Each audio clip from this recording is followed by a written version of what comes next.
Now, we would like to begin the regular press conference by the Minister of Foreign Affairs. The floor is yours. Thank you very much. I have three remarks. First, I'd like to express my heartfelt condolences to the passing of Mr. Arimoto Akihiro, a family member of an abductee, and offer my heartfelt sympathy to his family. The government will continue to make every effort to take the most effective measures to realize the return of all abductees as soon as possible.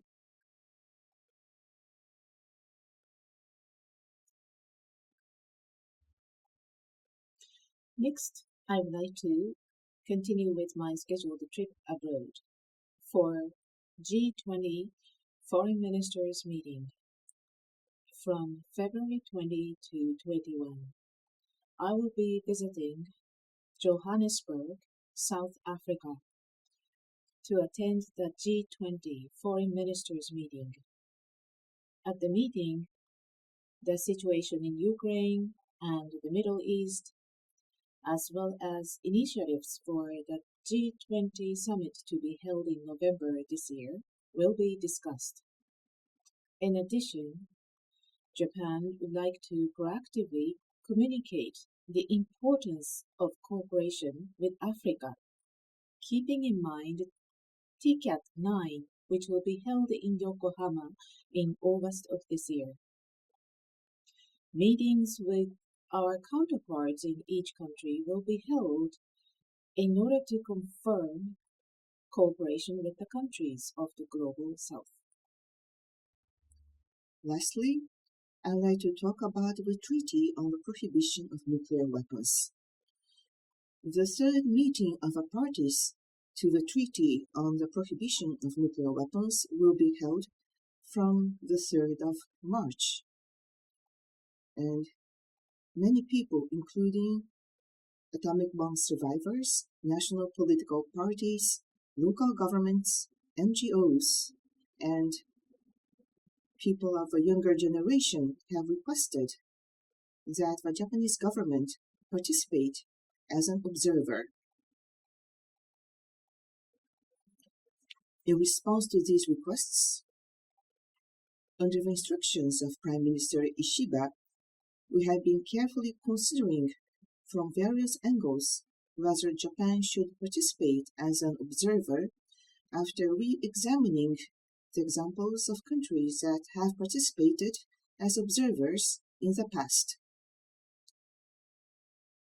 Through this examination, we have once again come to realize that this is an extremely difficult issue, not only in terms of how we should appropriately respond to security threats, but also in terms of how we should fulfill our historical mission as the only country to have experienced atomic bombings during the war.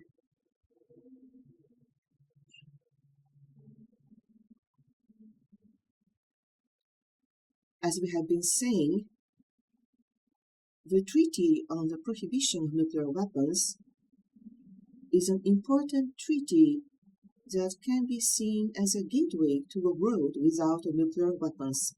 On the other hand, as a result of our review, we have come to realize that we need to face up to the reality that, in the current situation surrounding the treaty, the international community's efforts towards nuclear disarmament are becoming increasingly divided.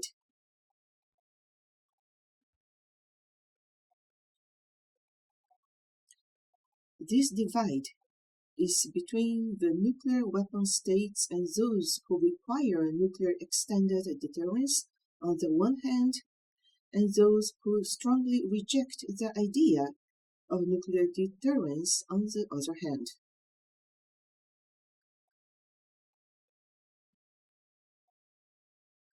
For example, some NATO member states have participated as observers in the past, but all of these countries have made statements at the meeting of the parties that while emphasizing their support for nuclear deterrence, the treaty is fundamentally incompatible with their national security policies, and that they will not become a party to the treaty. Further, they have made statements emphasizing the importance of a treaty of non-proliferation of nuclear weapons, or NPT, saying that this is the cornerstone of international nuclear disarmament and non-proliferation regime. In addition to these perspectives, the government has comprehensively and carefully considered a variety of factors ranging from security aspects to policy aspects, such as how to proceed with nuclear disarmament. As a result, in light of the current situation, we have come to the conclusion that it is not appropriate for Japan to participate as an observer in the third meeting of state parties to the Treaty on the Prohibition of Nuclear Weapons. The reasons are as follows. First, regarding nuclear disarmament. As the only country to have suffered atomic bombings in the war, we have carefully considered what efforts would be truly effective in overcoming the divide in the international community and achieving substantial progress in nuclear disarmament. And we have concluded that even if Japan were to participate as an observer, it would not necessarily be an effective effort under the current circumstances. Up until now, Japan has led international nuclear disarmament efforts centered on the NPT.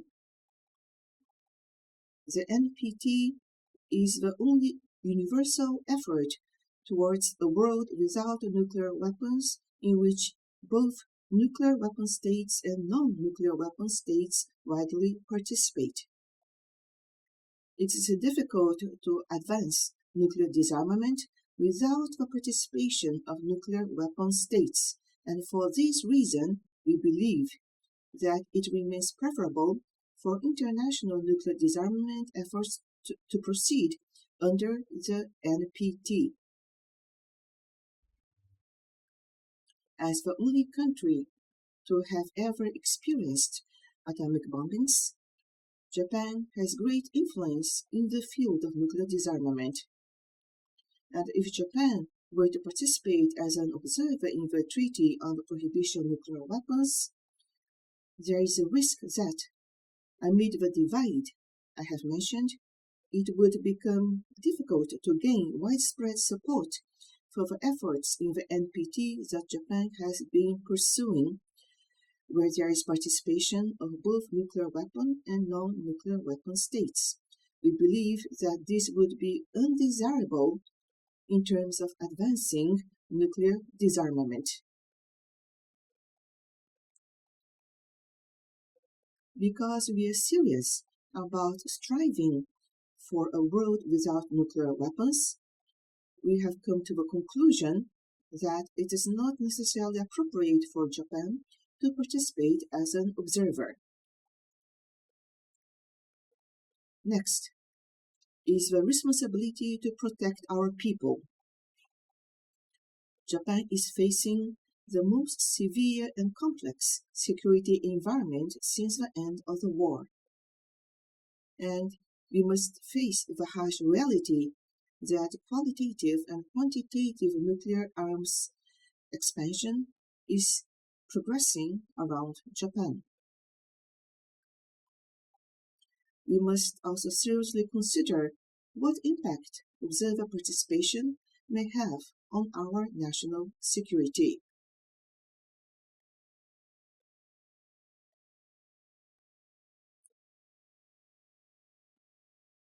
Conventional forces alone cannot deter an opponent who is threatening to use nuclear weapons.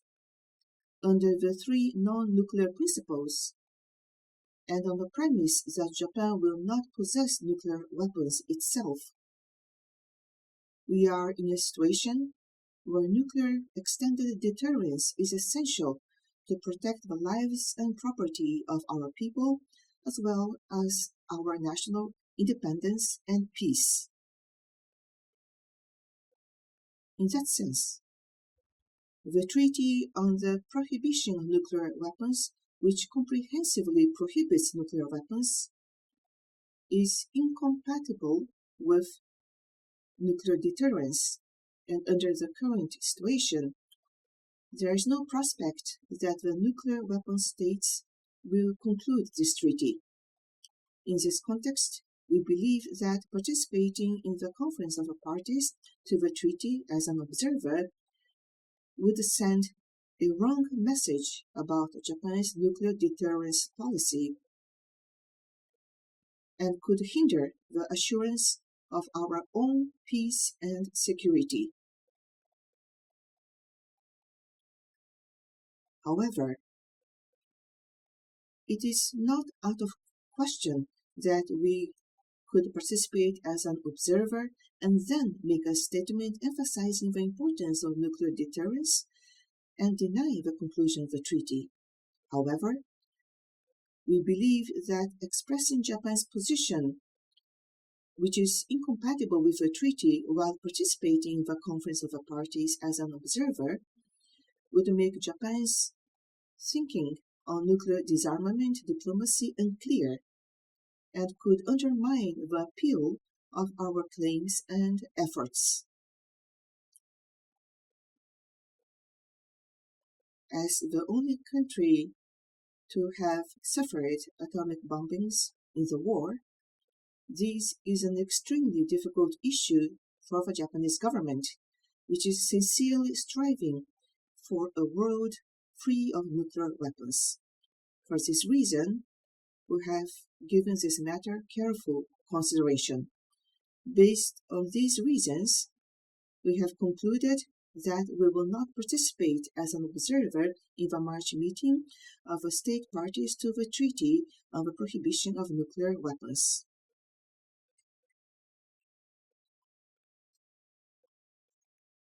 As the road to a world free of nuclear weapons becomes increasingly difficult, Japan, as the only country to have suffered atomic bombings, will continue to make every effort to participate in dialogue and initiatives involving both nuclear weapon states and state parties to the Treaty on the Prohibition of Nuclear Weapons with the NPT regime as its foundation.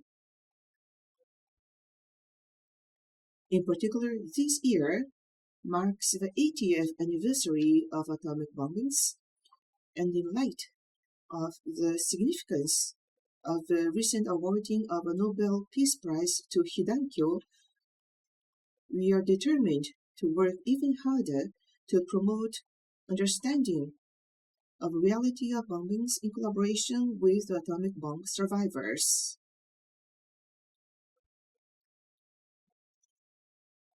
Japan will continue to make every effort to promote realistic and practical initiatives toward a world free of nuclear weapons.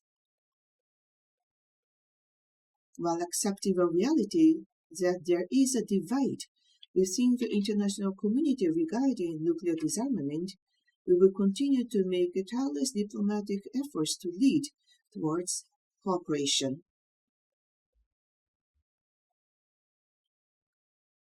That is all from me. Now we would like to open the floor for Q&A. If you have any question, please raise your hand and mention your affiliation and name before asking a question.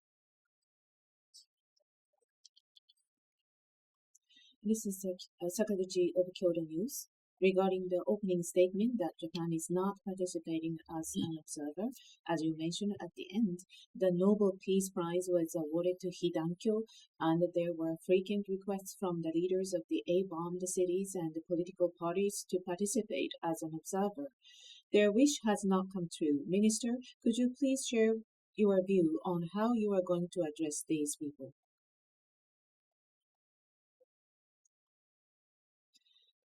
As I mentioned earlier, we, as the only country in the world to have enjoyed atomic bombs, must do our utmost to achieve the abolition of nuclear weapons and ultimately a world free of nuclear weapons. On the other hand, we must also ensure the peace and security of our country in an extremely severe security environment. In between these two issues, a very tough decision had to be made.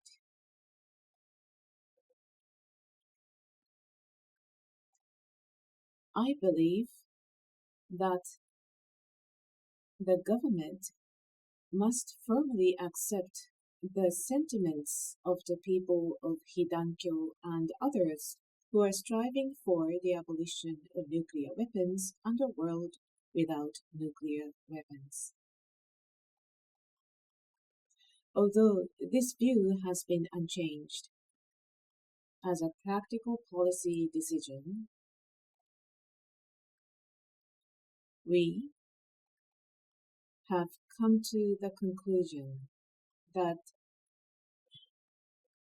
it is not necessarily appropriate for us to participate as an observer, which shall be explained scrupulously and sincerely to gain their understanding. And we would like to work hard with them towards the realization of a world without nuclear weapons through nuclear disarmament. Next question, please. Mr. Uemura from Yomiuri Shimbun. I'm Uemura from Yomiuri Shimbun. I would like to ask a question about the President Trump signing an executive order renaming the Gulf of Mexico as Gulf of America. Is the Japanese government considering changing the naming? And has the United States asked to change the name? Also, if the name of the Gulf of Mexico is not changed, on what basis would that be? Or if there is a basis for the current use of a name of the Gulf of Mexico, could you tell me that? There are many cases around the world of conflicts between countries over the names of sea areas. What do you think about these conflicts, and how do you think they should be resolved?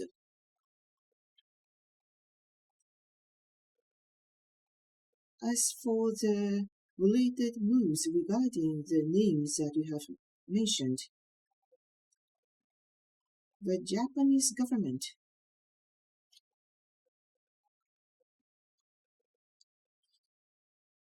would not make any statements based on any particular preconceptions. We will continue to closely watch future developments. The American government has not requested Japan to change the name so far. I believe that to resolve this issue, there's probably no solid mechanism under the international law to resolve this issue. I think there is no other way than for the relevant countries to hold enough discussions. However, as far as I am aware, I believe that this executive order stipulates that the said name will be used within the United States.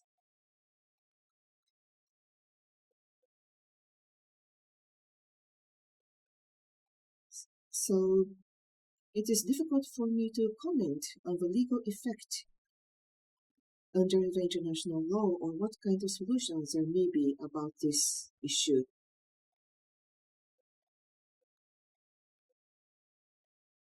I ask for your understanding. Azahari-san from Pan Orient News, please. はい。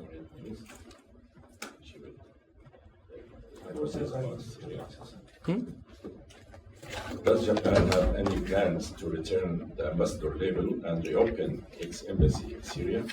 Also, are you planning to reduce the alert level to that country from level 4 to lower level? シリアとの外交関係を大使館に戻し、大使館を再開した上で、危機レベルを4から2に引き下げるという計画がございますでしょうか。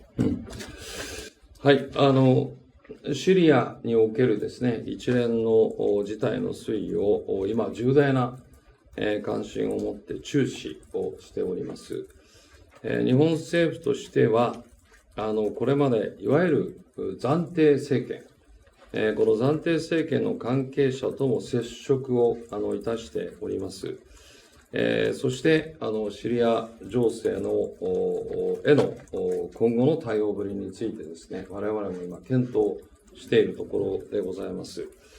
その上で、危険情報は法人の安全確保の観点から何よりもまず治安情勢ですね。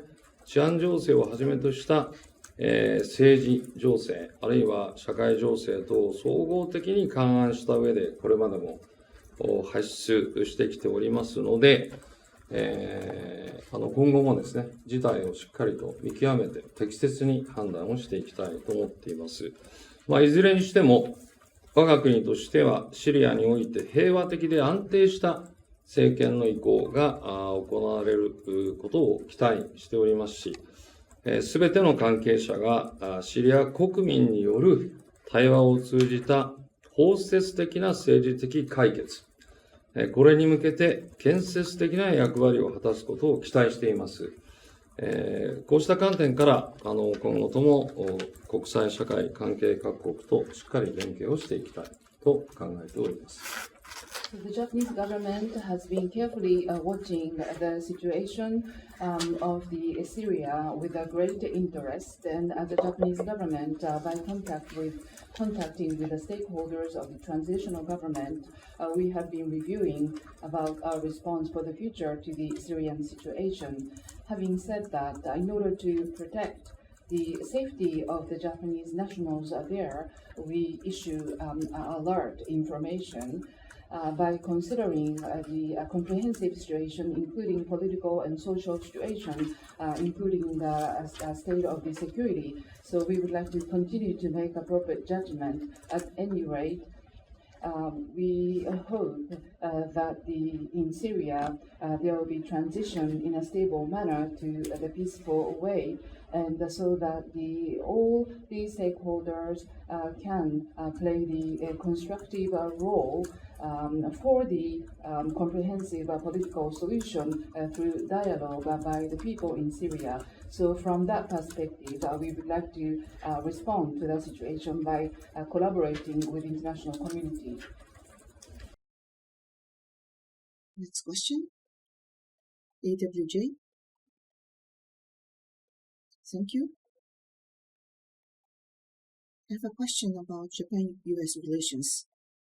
On February 14, American Vice President Vance, in his keynote speech at the Munich Security Conference, criticized European leaders for rolling back democracy, driving a wedge into the illusion that the United States and Europe are allies that share the universal values of freedom and democracy. In time of need, can we really trust the Japan-US Security Treaty concluded with the United States, which is not worried about discarding the principle of NATO Article 5, saying that an attack on one NATO member state is an attack on the entire NATO? I would like to hear your views on this.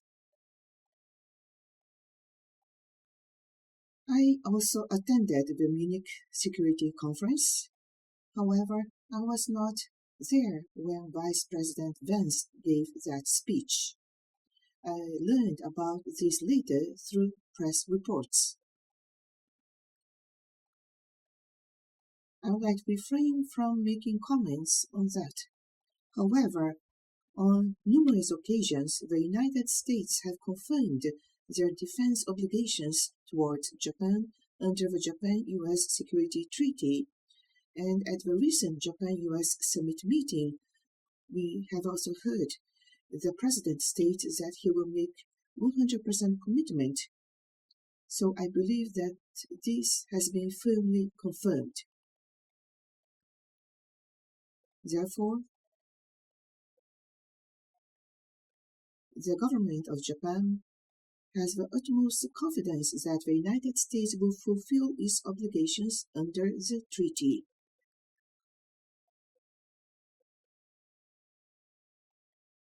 Next, Miyano-san from the Chugoku Shimbun. This is Miyano of the Chugoku Shimbun. I would like to ask you about the decision not to participate as an observer in the TPNW meeting as mentioned in your opening remarks. The premise is that participation as an observer does not give rise to any obligation under the treaty. In your explanation, you mentioned the possibility of sending the wrong message and not being able to protect peace and security. But I believe that if Japan participates as an observer rather than acceding to the treaty, it will not affect Japan's security, which depends on the U.S. umbrella. In this regard, what kind of effects on the U.S. nuclear umbrella have been found in the analysis of countries that have participated as observers in the past while relying on the U.S. umbrella?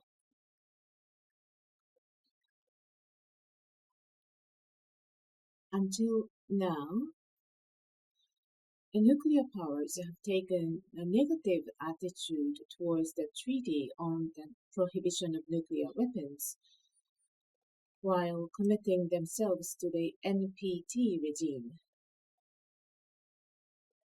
For example, in their joint statement of July 2017, the United States and France made clear their position that the conclusion of TPNW is incompatible with the nuclear deterrence policy that has maintained peace in Europe and Northeast Asia for over 70 years.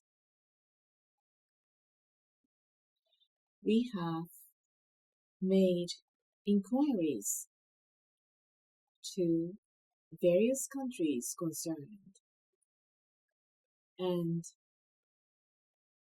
we have made a comprehensive judgment, including this. And we have decided that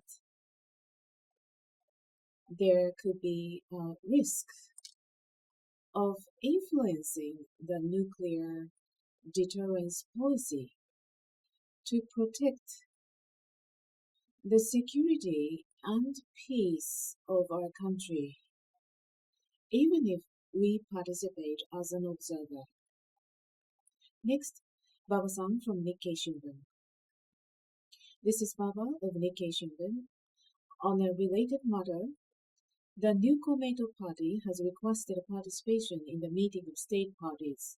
Have you considered sending members of the LDP or new Komeito party on behalf of the government?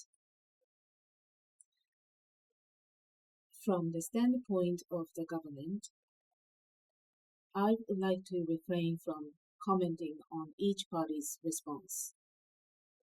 Next, Sakaguchi-san of Kyodo News. This is Sakaguchi of Kyodo News. As a follow-up on my question about participation as an observer, recently the US-Japan summit meeting was held. I believe that the importance of extended deterrence was confirmed during the meeting, but I also believe that the Trump administration's security policy has not yet been fixed. I would like to ask you whether such uncertainties were taken into consideration when making the decision. The US-Japan summit meeting discussed and put forth the idea of ensuring and making extended deterrence robust as part of strengthening the alliance's capabilities to respond and deter. But the issue of how to deal with TPNW was not discussed. This is solely a decision made by our country on its own initiative. Next, Miyano-san of the Chugok Shimbun.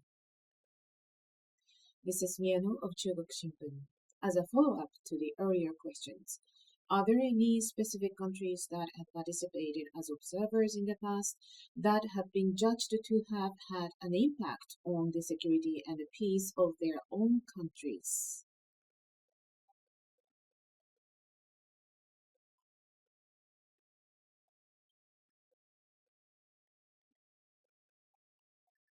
We have examined in detail the statements and subsequent responses of countries that participated in the first and second meetings of state parties to the treaty in the past.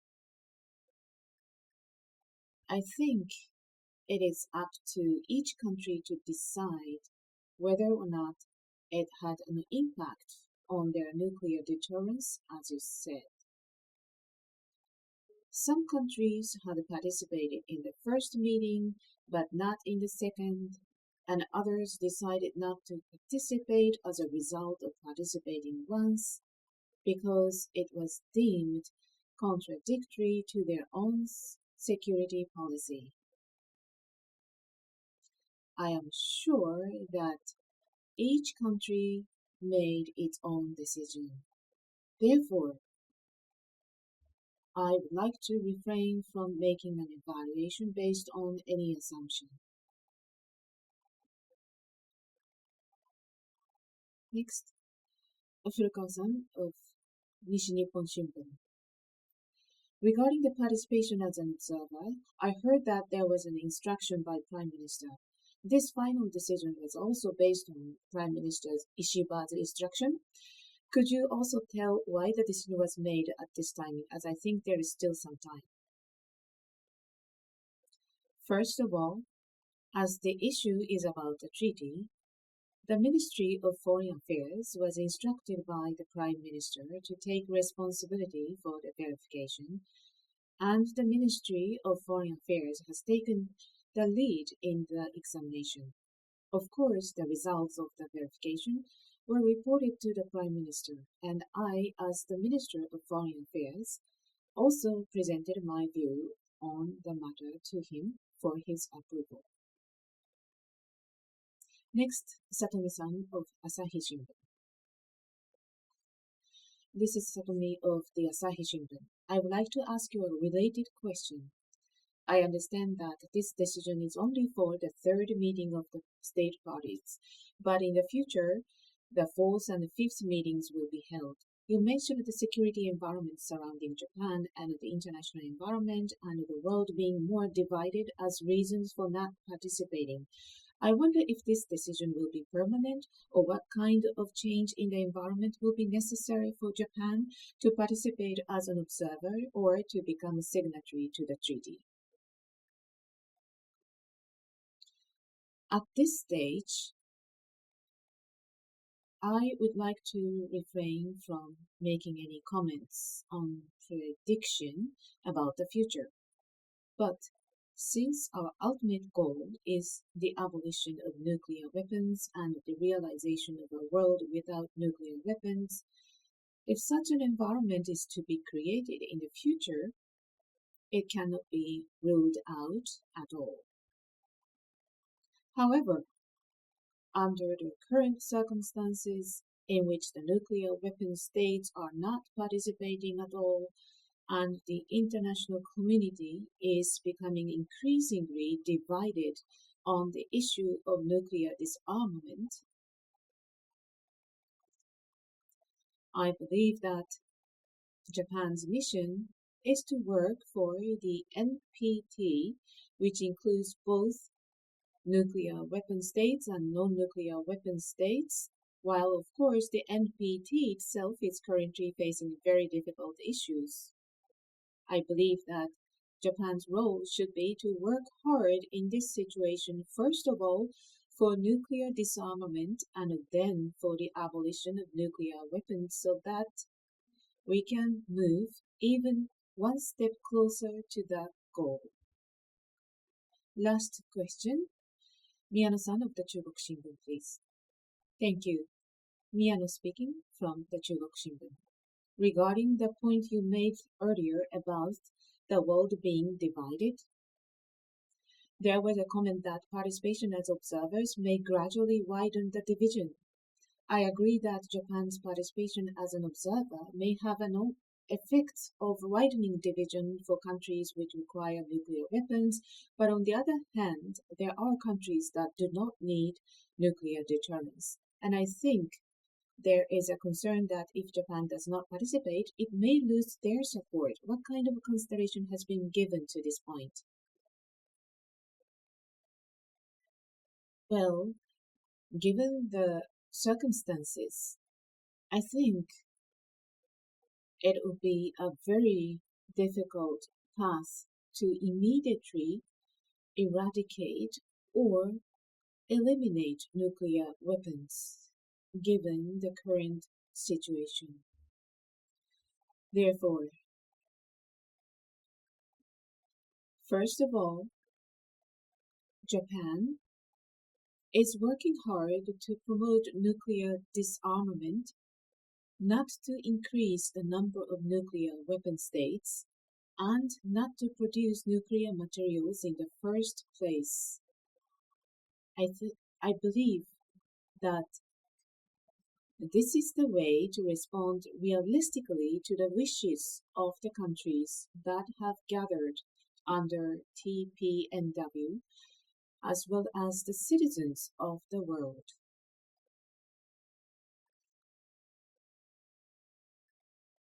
So, we would like to continue to explain as such scrupulously and thoroughly. Now, with this, we would like to conclude today's press conference.